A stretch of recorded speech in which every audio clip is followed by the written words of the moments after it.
Okay, so today I'm out colt packing and I'm experimenting with my new Agricision OnTrak GPS system. It's just a little hood mount GPS system, and it's got some magnetic feet, so you can just stick it right to the hood of your tractor.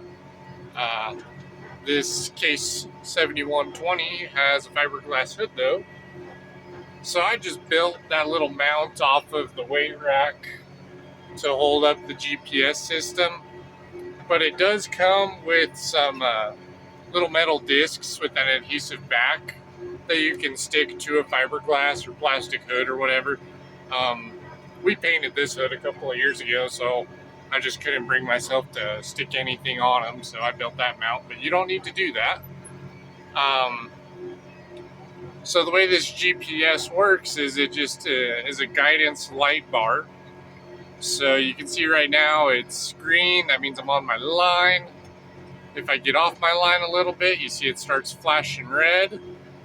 And you just drive away from the red until it turns green, and that means you are on your line. So no auto steer or anything, you're still steering, it just tells you where to go. Which for a lot of stuff, that's fine. I'm not worried about sub-inch accuracy for what I'm doing out here today. So this uses the WAS GPS system, I believe. It's free GPS to use, but that also means that it's not quite as accurate as a lot of GPS systems. So I think this one was rated for like 20 centimeters on its accuracy, which is something like 8 inches or so. For a lot of stuff, that's plenty good.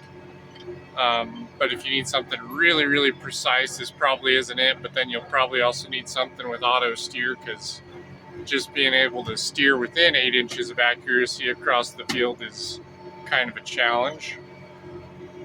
But you just use your phone or your tablet or whatever as your monitor for this system. So I got it running on a old iPad right now, and you just download the Agricision app.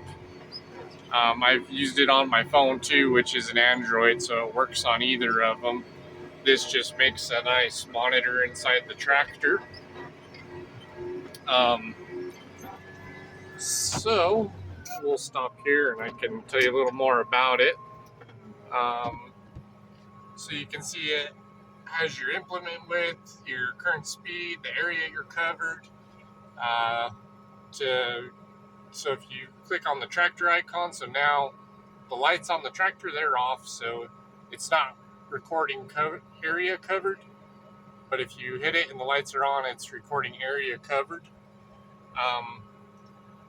I have my implement width set at 23 feet, even though this packer here is 24 feet wide. And I did that because for the job I'm doing, a little bit of overlap is better than missing spots in the field. So if I make my parallel lines narrower than the actual implement, it should take into account for any deviation in the GPS and also in my driving.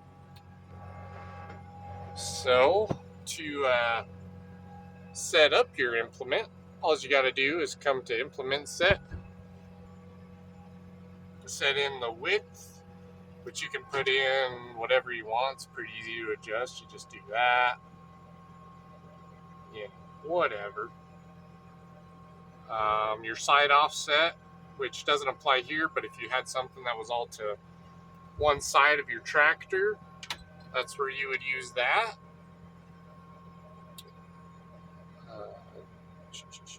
Rear offset, which I have that set as the distance from the GPS unit to the hitch pin of my tractor.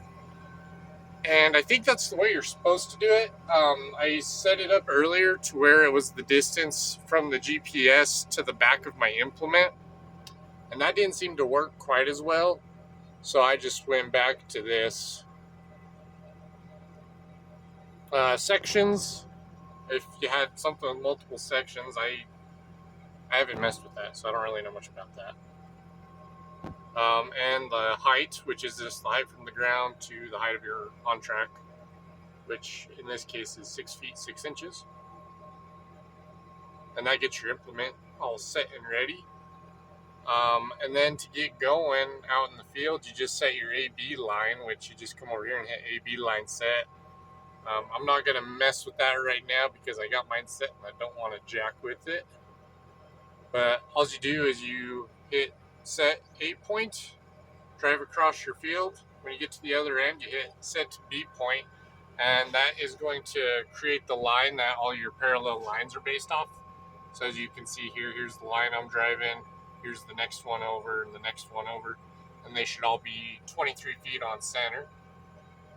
So pretty simple, pretty easy to use. This thing came from, I think it came from London or something, somewhere in the United Kingdom, and it got here to southern Colorado in about 4 days. So it got here pretty quick.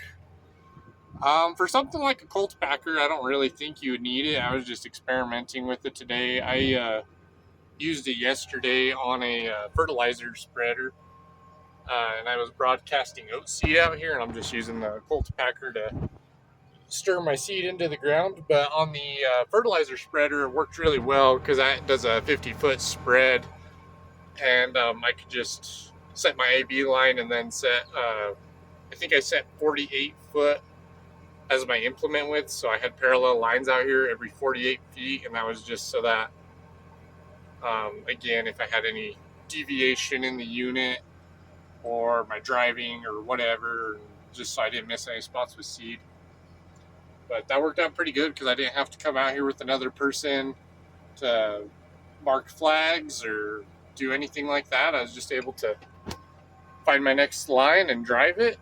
Worked real good. So I think these are mostly meant for fertilizer spreaders, sprayers, things that don't require a real high accuracy level. Like I wouldn't use it if I was doing serious tillage like plowing or chiseling, but for this it's working pretty good. You can see that it's kept me driving, in a pretty straight line, and I'm doing almost a half a mile run here. So yeah, that's pretty much it. Real simple and easy to use. You don't need to make an account or anything like that. You just turn it on and Bluetooth it to your iPad, your tablet, your phone, whatever, and you're good to go. So far, it's been working pretty well for me. And as far as a budget GPS system is, it's pretty accurate. So that's all I got on that.